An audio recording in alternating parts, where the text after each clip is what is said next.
Hello po, ito po si Inday Kabayan.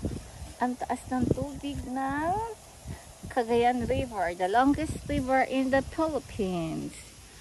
Ito po yung end ng farm. Actually, end to end. The other end side of the farm is the Cagayan River. Yan. Yan. Lakas ng hangin. And then, at the other side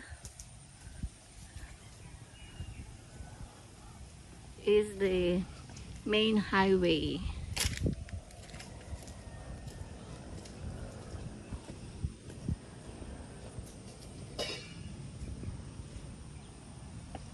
Yeah.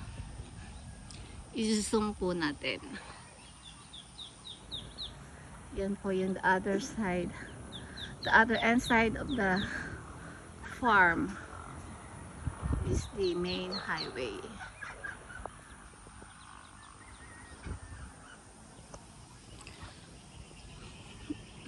Yan po, dumating na po yung alaga namin, new family in our farm. She is pregnant.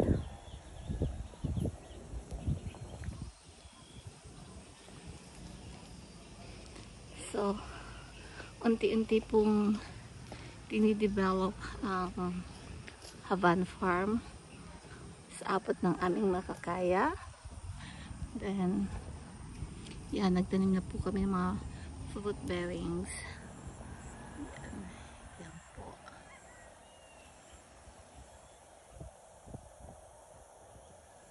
Yung mga tao namin ay nagpapahinga.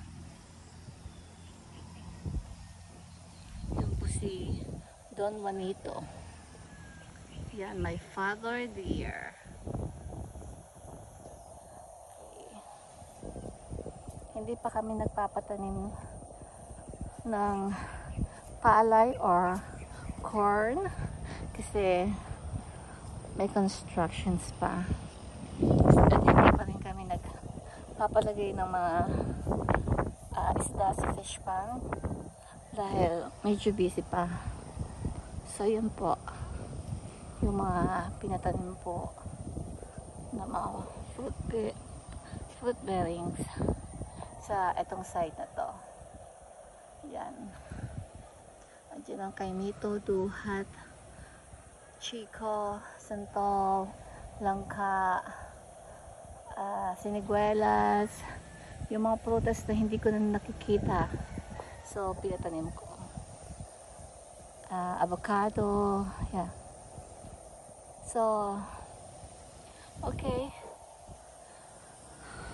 Until next time po. Babu.